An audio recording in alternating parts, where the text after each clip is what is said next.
உங்கள் ராசிநாதன் புத பகவான் மாத ஆரம்பத்தில் உங்கள் 4ஆம் வீடான கன்னிராசியில் ஆட்சி உச்சபலம் பெற்று சூரிய பகவான் மற்றும் கேது பகவானுடன் இணைந்து சஞ்சரிக்கிறார்.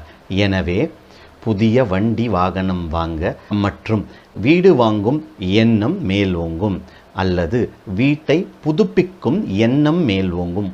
தாயாரின் ஆதரவு கிடைக்கும். அக்டோபர் 6ஆம் தேதி உங்கள் ராசிநாதன் புத பகவான் கன்னிராசியிலிருந்து துலா ராசிக்கு சென்று ஆட்சி பலம் பெற்ற சுக்கிர பகவானுடன் இணைகிறார். எனவே குழந்தைகளின் உடல் நலம் சீராகும். மாணவர்கள் படிப்பில் கவனம் செலுத்துவீர்கள். விசா மற்றும் பர்மிட்காக காத்திருப்பவர்களுக்கு நற்செய்தி வந்து சேரும். உங்கள் 9ஆம் வீடான கும்பராசியில் சனி பகவான் ஆட்சி பலம் பெற்று வக்ர நிலையில் சஞ்சரிக்கிறார்.